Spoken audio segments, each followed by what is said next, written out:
నేను అప్పీల్ చేస్తున్నా 27 ఇలా 18 కేబినెట్ మీటింగ్లు అయితే ఏ ఒక్క రోజుగా కేబినెట్ లో నిన్న కూడా కేబినెట్ లో 2500 మహిళలకు ఇస్తానియలే.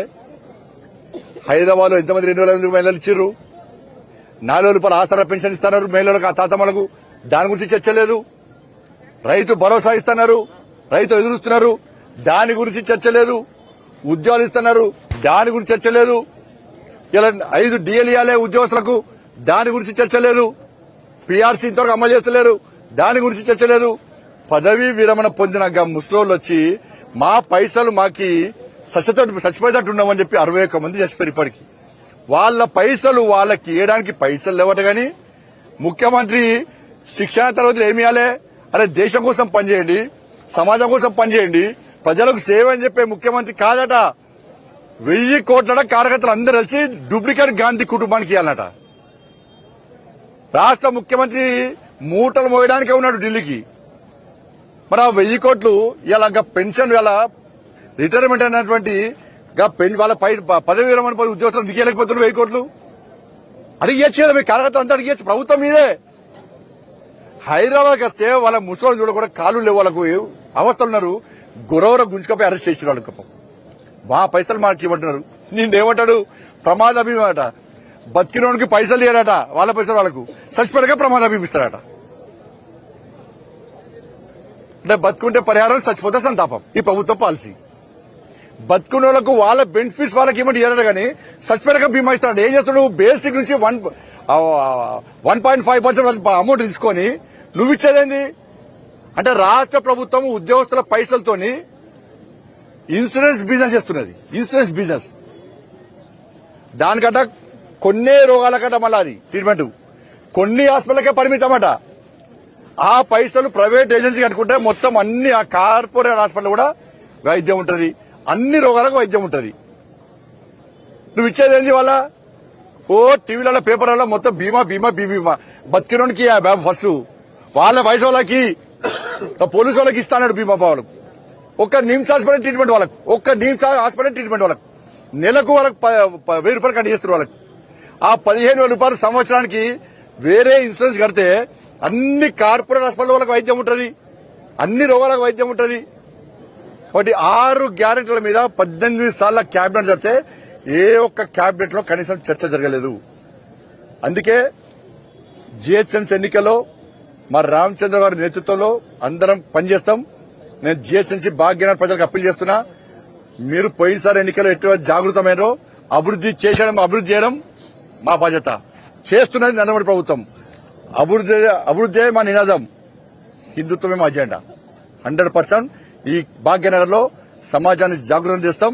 ఇలా ముస్లిం మహిళలకు అప్పీల్ చేస్తున్నా, ఇవాళ మీకు రక్షణ ఉండాలంటే ఇలా భారతీయ జనతా పార్టీ ఈ 3 కార్పొరేషన్లో కాషాయ జెండా రెపరెపలు ఆడించాలి. అప్పుడే ఈ భాగ్యనగర్ కాపాడబడుతుంది. లేకుంటే ఇదే విధంగా దాడులు జరుగుతాయి. నేను మళ్లీ చెప్తున్నా, బాన్సువాడలో అరెస్టులు ఆపండి. బాన్సువాడలో అరెస్టులు ఆపకుంటే ఆ ఆజ్యం తెలంగాణ మొత్తం వ్యాపించే ప్రమాదం ఉంది. మేము చట్టాన్ని కాపాడాలని మేమంటున్నాం, శాంతి భద్రతలు కాపాడాలని మేమంటున్నాం, చట్టానికి అనుగుణంగా వివరించే వ్యక్తులు మేము. కానీ పోలీసు అధికారులు అక్కడ ఎంఏ పార్టీ నాయకులకు మడుగులు వచ్చి అమాయక కార్యకర్తలు అరెస్ట్ చేస్తున్నారు. అరెస్టులు వెంటనే ఆపండి,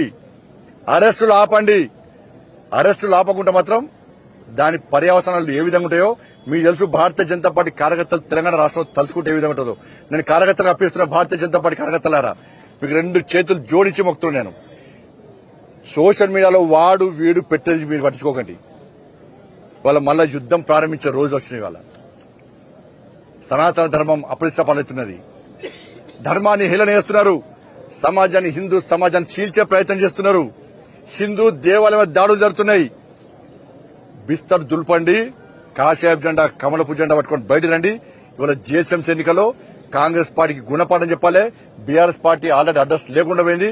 ఇవాళ మన దమ్మేందో చూపట్టాల్సిన బాధ్యత ప్రతి భారతీయ జనతా పార్టీ కార్యకర్త మీద ఉందని చెప్పి అందరికీ అప్పీల్ చేస్తూ ఇలా కరీంనగర్ లో మా గెలుపుకు సహకరించిన రాష్ట్ర అధ్యక్షుడు రామచంద్రరావు గారికి, రాష్ట్ర పార్టీకి అందరూ కూడా హృదయపూర్వక ధన్యవాదాలు తెలియజేస్తూ బీఫామ్ ఇచ్చి మా అభ్యర్థులు పోటీ చేసే అవకాశం ఉన్నటువంటి నరేంద్ర మోడీ గారికి, నితిన్ నబీన్ గారికి, అమిత్ షా గారికి హృదయపూర్వక ధన్యవాదాలు తెలియజేస్తున్నాం. అందరికీ జై శ్రీరామ్.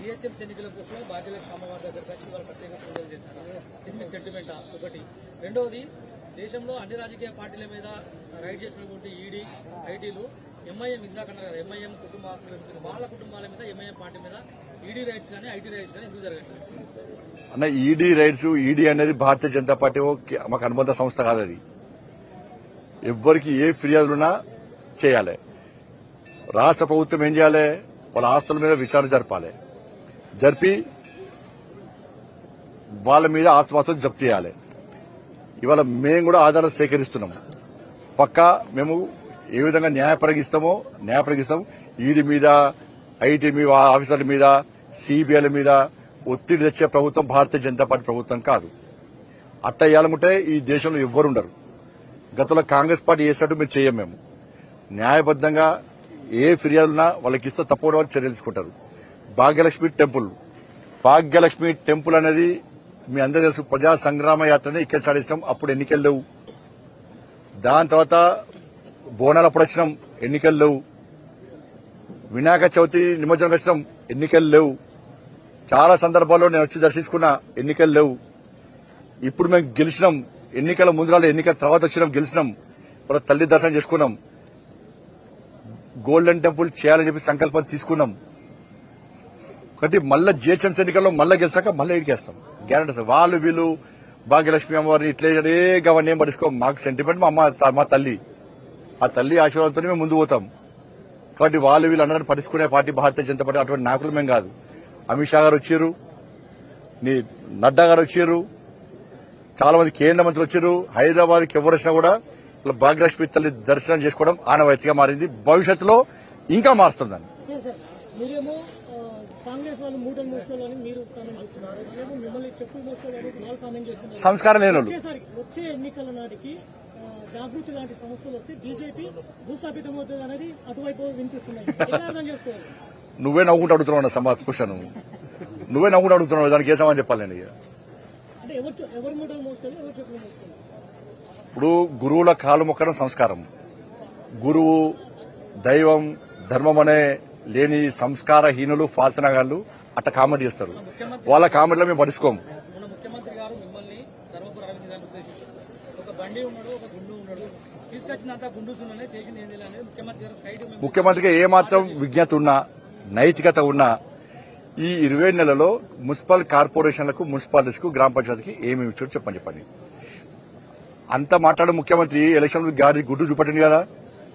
మరి ఇప్పుడు ఏం గుడ్డు చూపడతాడు? ఇవాళ ముఖ్యమంత్రి మాట్లాడే భాషకు హద్దుపద్దు ఉండదు. ఒక ముఖ్యమంత్రి స్థాయిలో ఉన్న వ్యక్తి ఇలా భాష, సంస్కారం, సభ్యత లేకుండా మాట్లాడితే ఆయన చుట్టుపక్కల చప్పలు కొడతారు కావచ్చు.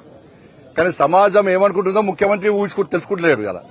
మరి గాడి గుడ్డు చూపెట్టి 2,500 ఇస్తాను ముఖ్యమంత్రి. ఎవి 2,500? మరి 4,000 రూపాయల గురించి ఏం మాట్లాడు ముఖ్యమంత్రి? వాళ్ళ రైతు భరోసా గురించి ఏం మాట్లాడతాడు?